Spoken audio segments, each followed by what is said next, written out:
कक्षा 11वीं, विषय भौतिक शास्त्र, अध्याय 6 कणों के निकाय एवं घूर्णी गति। इसके 1 अंक के प्रश्न का वीडियो बना चुके हैं, उसे आप देखिए। और इसके डिस्क्रिप्शन बॉक्स में इसकी प्लेलिस्ट की लिंक है, उस लिंक पर आप सारे वीडियो देख सकते हैं। हर चैप्टर के 1 अंक, 2 अंक, 3 अंक, 4 अंक के प्रश्नों के उत्तर आप उसमें से समझ सकते हैं। चलिए आज इस चैप्टर में हम 2 अंक के प्रश्नों को समझते हैं। तो इसका जो पहला प्रश्न है, यह कोई पहिया 1200 आरपीएम मतलब राउंड पर मिनट से घूम रहा है, इसका कोणीय वेग रेडियन प्रति सेकंड में ज्ञात कीजिए। तो सबसे पहले जो ये दिया है 1200 आरपीएम, ये इसकी फ्रीक्वेंसी दी है। तो यहाँ पर हम f का मान निकाल लेते हैं। f बराबर दिया है 1200 आरपीएम। तो ये राउंड पर मिनट है, इसको पर सेकंड में बदलेंगे। तो ये 1200 और बटे में 60 लिखेंगे तो मिनट का किस में बदल जाएगा, सेकंड में, तो इसको आरपीएस लिखेंगे। और यदि हम इसको काट देंगे तो ये 20 आरपीएस हो जाएगा f का मान। फिर हम जानते हैं जो कोणीय आवृत्ति होती है या कोणीय वेग होता है, उसका सूत्र होता है 2πf। तो मैं 2 लिख दिया, यहाँ पाई लिख दिया, f का मान 20 है, ये 20 लिख दिए। अब यहाँ से इसका गुणा करेंगे तो ये 40 पाई रेडियन प्रति सेकंड हो गया। अब यदि आगे चाहे तो हम यहाँ पर इसका मान भी रख सकते हैं 40 पाई का, उसको देख सकते हैं आप लोग। 40 पाई का मान रख देंगे तो ये हो जाएगा 2 × 3.14 × 20 बराबर कितना हो जाएगा, 125.6 रेडियन प्रति सेकंड। तो आप पाई में भी आंसर दे सकते हैं, इनका मान ऐसे भी रख करके, पाई का मान रख करके भी इस तरह से ज्ञात कर सकते हैं। दूसरा इसका प्रश्न है, घूर्णन गति में जड़त्व आघूर्ण के भौतिक महत्व को स्पष्ट कीजिए। तो जड़त्व आघूर्ण का भौतिक महत्व घूर्णन गति में वैसा ही है जैसा कि रेखीय गति में द्रव्यमान का होता है, अर्थात जड़त्व का होता है। जैसे रेखीय गति में द्रव्यमान वस्तु की रेखीय गति की अवस्था में परिवर्तन का विरोध करता है, वैसे ही जड़त्व आघूर्ण घूर्णन गति में परिवर्तन का विरोध करता है। तो इस तरह से जड़त्व आघूर्ण जो है जड़त्व की तरह ही होता है, बस जितना महत्व जड़त्व का रेखीय गति में, उतना ही महत्व घूर्णी गति में जड़त्व आघूर्ण का होता है। इसके बाद इसका तीसरा प्रश्न देखते हैं, जड़त्व आघूर्ण किसे कहते हैं? किसी पिंड का जड़त्व आघूर्ण किन किन कारकों पर निर्भर करता है? तो किसी पिंड का वह गुण जिसके द्वारा वह कोणीय त्वरण में परिवर्तन का विरोध करता है, या फिर ये कह सकते हैं कि घूर्णी गति का विरोध करता है, उसे ही क्या कहते हैं, जड़त्व आघूर्ण कहते हैं।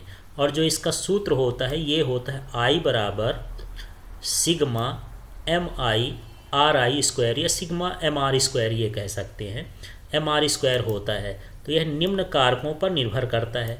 तो सूत्र में देख रहे हैं यम का मतलब यही है कि घूर्णन अक्ष से द्रव्यमान वितरण पर निर्भर करता है, और दूसरा ये R पर निर्भर कर रहा है, माने घूर्णन अक्ष से स्थिति पर निर्भर करता है, घूर्णन अक्ष से स्थिति पर निर्भर करता है। इस तरह से इसके 2 कारकों पर यह निर्भर करता है।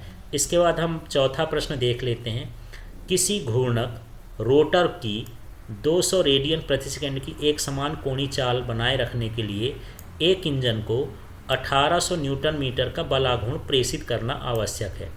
इंजन की शक्ति ज्ञात करिए।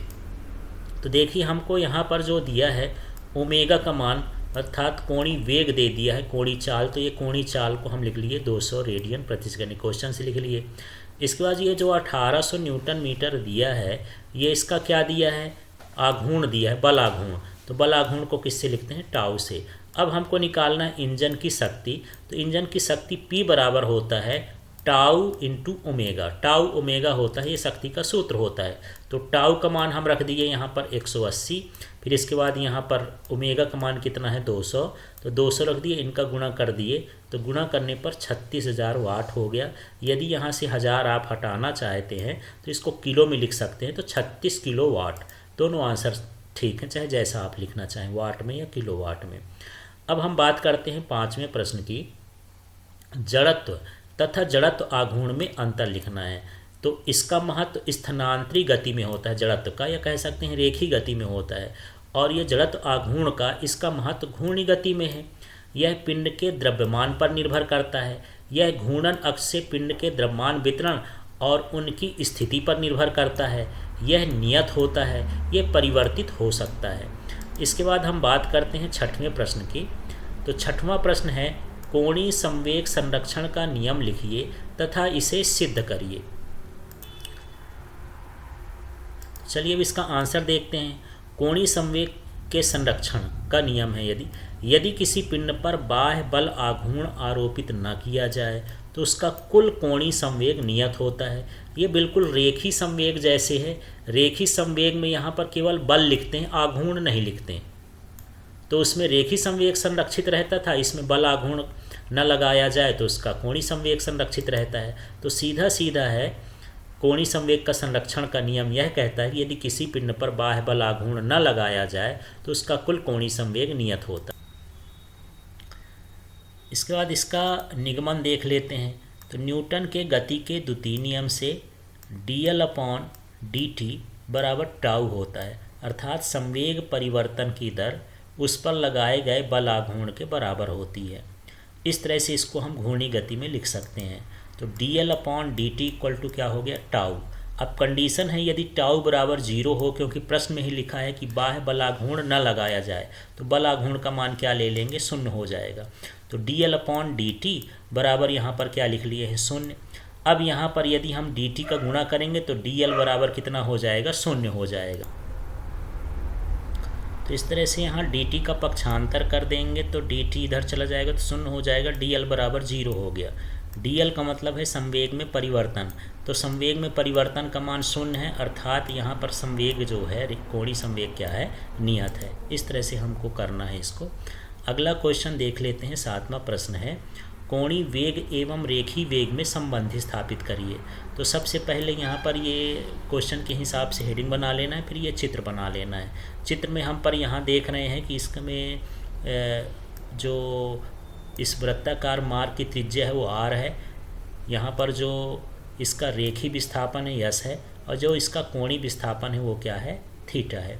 तो इस चित्र के बारे में लिखना है, माना कोई कण वृत्तीय गति करता है जिसका केंद्र O और त्रिज्या r है। इस केंद्र पर हम O लिख सकते हैं, यहाँ केंद्र O है। t समय अंतराल में इसका रेखी विस्थापन, ये रेखी विस्थापन है, ये यस है, और कोणीय विस्थापन थीटा है। अब यहाँ पर कण का रेखी वेग, तो हम जानते हैं जो रेखी वेग होता है वो होता है विस्थापन बटे समय, तो v बराबर होता है ds/dt। तो v बराबर ds/dt लिख दिया हूँ, लेकिन यहाँ पर यस का मान थीटा r कैसे आ गया उसको समझते हैं। तो कोण बराबर होता है चाप बटे त्रिज्या, तो यहाँ कोण है थीटा और चाप जो है वो है s और त्रिज्या है r, तो ये हो गया थीटा बराबर SR। तो यदि यहाँ से s निकालना चाहें तो s बराबर क्या हो जाएगा, थीटा r। तो देख लीजिए यहाँ अगले स्टेप में यहाँ पर s था तो यस की जगह पर हम क्या लिख दिए, थीटा r। अब यहाँ पर देखते हैं कि r को अलग कर देंगे तो d(θ/dt) बचेगा। तो ये जो d(θ/dt) है ये कोणीय वेग के बराबर होता है, इसलिए यहाँ पर कोणीय वेग को ओमेगा से लिखते हैं, तो ओमेगा इंटू r हो गया। इस तरह से v बराबर क्या हो जाएगा, ओमेगा r। 8वां प्रश्न देख लेते हैं इसका। 8वां प्रश्न है, बल युग्म किसे कहते हैं। बल युग्म के आघूर्ण का सूत्र स्थापित कर दैनिक जीवन में बल युग्म के 2 उदाहरण दीजिए। तो चलिए सबसे पहले समझते हैं बल युग्म आघूर्ण क्या है। 2 बराबर और विपरीत बल के प्रभाव से किसी वस्तु को किसी अक्ष के परितः घुमाने की प्रवृत्ति को बल आघूर्ण कहते हैं।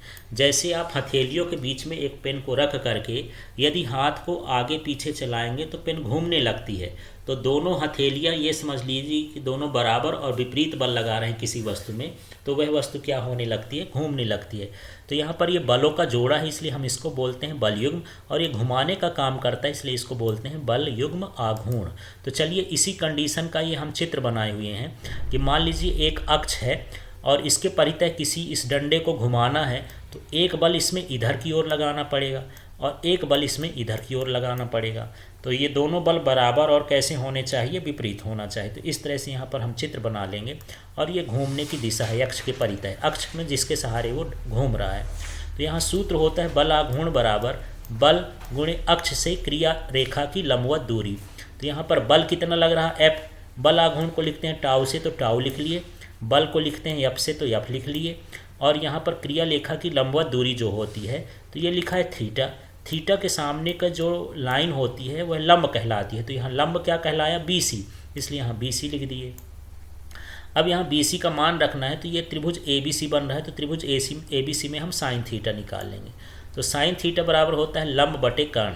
तो यहाँ पर लंब क्या हो गया, ये हो गया, ये वाली लाइन ये हो गई बी सी, ये हो गया लंब, और जो इसका कर्ण है ये है, यहाँ पर आर लिखा है, ये हो जाएगा बी सी बटे आर। तो यहाँ से यदि हम बी सी का मान निकालेंगे तो ये हो जाएगा आर साइन थीटा बराबर बी सी, क्योंकि यहाँ ये सूत्र है, लंब लिखे हैं यहाँ और बटे में कर्ण लिखे हैं, कर्ण का इधर गुणा कर देंगे तो आर साइन थीटा बराबर क्या हो गया, बी सी। तो यहाँ पर जो बी सी का मान हो गया वो हो गया आर साइन थीटा। अब यदि हम इसको वेक्टर फॉर्म में रखेंगे तो यहाँ टाउ वेक्टर हो जाएगा, आर वेक्टर हो जाएगा, एफ वेक्टर हो जाएगा, तो साइन थीटा हो जाएगा। क्योंकि हम लोग जानते हैं यदि हमारे पास ए वेक्टर और क्रॉस क्या हो, बी वेक्टर, तो इसका मान जो होता है वो होता है ए बी साइन थीटा। तो इस तरह से हम दो चीज़ों को एक दूसरे से बदल सकते हैं। यदि हमारे पास ए बी साइन थीटा हो तो वेक्टर फॉर्म में लिख सकते हैं इस तरह से, और यदि वेक्टर में लगा है तो हम इस तरह से लिख सकते हैं। तो हमारे पास ये साइन थीटा में है, तो यदि साइन थीटा हटाएंगे तो दोनों में वेक्टर लग जाएगा। बस यही है कि यहाँ से साइन थीटा हटा रहे हैं तो R vector into cross F vector हो गया। अब इसका उदाहरण दही का मथना, साइकिल का हैंडल मोड़ना, ये जो है बल युग्म के उदाहरण हैं। तो इस तरह से इस चैप्टर के 2 अंक के प्रश्न खत्म हुए। अगले वीडियो में हम 3 अंकों के प्रश्न को देखेंगे। बाकी चैप्टर के लिए सभी प्रश्नों को देखने के लिए आप जो है डिस्क्रिप्शन बॉक्स की लिंक में प्लेलिस्ट में जा कर के सारी चीज़ देख सकते हैं। Thank you.